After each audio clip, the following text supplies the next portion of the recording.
Number শব্দটি আপনাকে দেখাচ্ছি, সেটা নাম্বার দেখতে পাচ্ছি। এই শব্দটির সাথে আমরা সবচেয়ে বেশি পরিচিত, কারণ পোস্টপোন মুলতবি করা, বন্ধ করা, স্থগিত করা। যেমন যে আমাদের পরীক্ষা মাঝে মধ্যে বন্ধ করে দেয়, ঘোষণা করে দেয়, তখন এখানে লেখা থাকে পোস্টপোন, অথবা দ্য এক্সামিনেশন পোস্ট, অথবা ইয়ে স্টার্ট, অথবা টুমরো এক্সাম পোস্টপোন, বা আনটিল, ঠিক আছে, আনটিল দ্য শিডিউলস আপডেট, ঠিক আছে, বা পরবর্তী শিডিউল আপডেট করা পর্যন্ত পরীক্ষাগুলো স্থগিত। ঠিক তো এখানে পোস্টপোন শব্দের অর্থ হচ্ছে স্থগিত, যেমন এটা হচ্ছে ভার্ব, স্থগিত করা, মুলতবি করা বা বাতিল করা, এক কথায়। এরপর থেকে আছে পোস্ট, এখানে বলছে পোস্ট, ঠিক আছে, কি বলছে পোস্টপোনমেন্ট, এটা হচ্ছে নাউন। আর দেখতে পাচ্ছি আমরা পোস্টপোনেবল অ্যাডজেক্টিভ, আর দেখতে পাচ্ছি আমরা সেটা হচ্ছে পোস্টপোনার নাউন, স্থগিতকরণ। এক কথায় এই শব্দগুলো আমাদের অনেকটা কাজে লাগবে, একটু খেয়াল করলে বুঝতে পারবেন। আর কোন শব্দটি অ্যাডজেক্টিভ, কোন শব্দটি নাউন, কোন শব্দটি ভার্ব, এটাই আমাদের জানা দরকার আছে। আর একটা হচ্ছে যে অর্থগুলো, কারণ এক এক জায়গার মধ্যে এক এক শব্দ এক এক অর্থ দেয়, বিশেষ করে এগুলো ডিফেন্স করে আপনার পার্টস অফ স্পিচের উপরেই।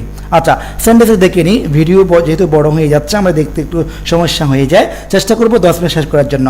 এরপর দেখা হচ্ছে যে সেন্টেন্স হচ্ছে হিজ লয়ার, তার আইনজীবীরা রিকোয়েস্ট কি করেছিল, যে অনুগ্রহ করেছিল বা অনুরোধ করেছিল এ পোস্টপোনমেন্ট, অর্থ হচ্ছে স্থগিতকরণ বা মুলতবিকরণের জন্য অফ হিজ ট্রায়াল, তার আদেশটি বা তার যেটা মামলা চলছিল, অর্থাৎ তিনি যে মানে ওই যে আইনজীবীদেরকে কি করেছিলেন, যে অনুরোধ করেছিলেন যে যেন তার ট্রায়ালটি যেন কি করে, যে তার যে আদালতে যেটা যে অভিযুক্ত চলছে ওটা যেন মুলতবি ঘোষণা করেন।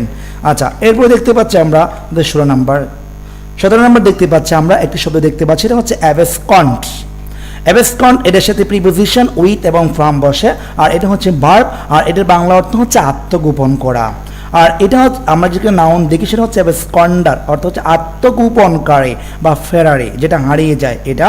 এরপর আমরা যে সেন্টেন্স দেখবো, সেন্টেন্সটি হচ্ছে টু প্রাইজনার্স অ্যাবসকন্ডেড লাস্ট নাইট, অর্থাৎ গতকালে দুইজন আসামি, দুইজন কারাগার, অর্থাৎ কারাবাসী দুইজন কি গেল, আত্মগোপনে চলে গেল বা হারিয়ে গেল বা ফেরারি হয়ে গেল, বুঝছেন এটা। এরপরে যাচ্ছে আমরা 18 নম্বরে আমরা একটা শব্দ দেখতে পাচ্ছি, অনেক গুরুত্বপূর্ণ এটা, সেটা হচ্ছে ইন্টিমিডেট। এটা হচ্ছে ভার্ব, অর্থ হচ্ছে ভীতি প্রদর্শন করা। আর দেখতে পাচ্ছি আমরা ইন্টিমিডিয়েটিং, এটা হচ্ছে অ্যাডজেক্টিভ, ভীতি প্রদর্শনীয়। আর দেখতে পাচ্ছি আমরা ইন্টিমিডিয়েটলি, এটা হচ্ছে অ্যাডভার্ব। আর দেখতে পাচ্ছি আমরা ইন্টিমিডিয়েটর, এটাও নাউন। আর দেখতে পাচ্ছি আমরা সেটা হচ্ছে ইন্টিমিডিয়েটর, বলছে কি ইন্টিমিডিয়েশন, এটা হচ্ছে নাউন। সুতরাং এই শব্দগুলো কোনটি নাউন, কোনটি ভার্ব, কোনটি অ্যাডজেক্টিভ, কোনটি অ্যাডভার্ব, এটা জানাও অনেক একটা যে বিষয়। সুতরাং আমরা একটু খেয়াল করবেন ভালো করে। আমি কিন্তু এগুলো অনেক কষ্ট করে বিভিন্ন যে ডিকশনারি সংগ্রহ করে মূলত এই শব্দগুলো যোগ করি, একটু মনোযোগ সহকারে খেয়াল করলে আপনি সহজে বুঝতে পারবেন।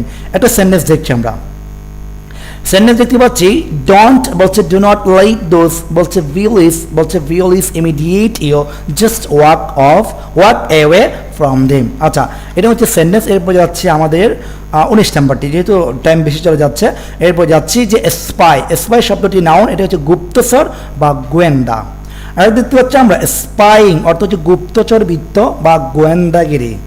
আর এটি যেহেতু সেন্টেন্স দেখলে সেন্টেন্সটি খেয়াল করবেন, সেটা হচ্ছে যে Abul confessed on television that he spies for Israel, অর্থাৎ এখানে বলছে Abul confessed on a TV, মানে টিভিতে প্রচার করছেন that he spies for Israel, তিনি ইসরায়েলের জন্য যে একটি গুপ্তচিত্ত বা গুপ্তচরবৃত্ত চালাচ্ছেন, এটা তিনি কি করছেন, টিভিতে প্রচার করেছেন। এরপর যাচ্ছে 20 নম্বর লাস্ট শব্দটি।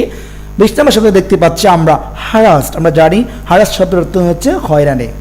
মূলত আজকে শব্দগুলো আমি অবশ্যই গতকাল যে আমাদের যে একটা একজন প্রথম আলো সম্পাদক গ্রেপ্তার করেছেন, আমি মূলত ওই একটা নিউজ থেকে আমি শব্দ সংগ্রহ করেছি, এই জন্য বিশেষ করে এই মূল শব্দগুলো আমরা পেয়েছি আজকে। যে হারাস্ট অর্থ হচ্ছে হয়রানি, ভার্ব হারাসমেন্ট, এটা হচ্ছে হয়রান বা নাজেহাল করা। আরেকটা হচ্ছে হারাইজার, অর্থ হচ্ছে নাজেহাল করে, যিনি করেন। তাই আমরা দুটি নাউন পাইলাম, একটি ভার্ব পাইলাম। আচ্ছা, একটা সেন্টেন্স দেখি, সেটা হচ্ছে the law can now protect people from harassment, বলছে দ্য ল ক্যান নাও, বর্তমানে আইন কি করে প্রোটেক্ট রক্ষা করে পিপল লোকজনকে ফ্রম হ্যারাসমেন্ট, অর্থাৎ বর্তমানে আইন বিভিন্ন মানুষকে নাজেহাল থেকে জনগণকে রক্ষা করতে পারে আইন, দেশের আইন, কিন্তু এই দেশের আইনই আজকে কিন্তু ভিন্ন, সুতরাং বলছি না। আচ্ছা, তাহলে এখন আজকে এখানে 12টি অলরেডি 20টি আমরা শব্দ শেষ করেছি, আজকের মতো এখানে শেষ করব এবং পরবর্তী ভিডিওটি ইনশাল্লাহ আগামীকাল চেষ্টা করবো ইনশাল্লাহ আপলোড করার জন্য। আর সেই পর্যন্ত সবাই ভালো থাকবেন, আজকের মতো শেষ করছি। আসসালামু আলাইকুম ওয়া রাহমাতুল্লাহি ওয়া বারাকাতুহু।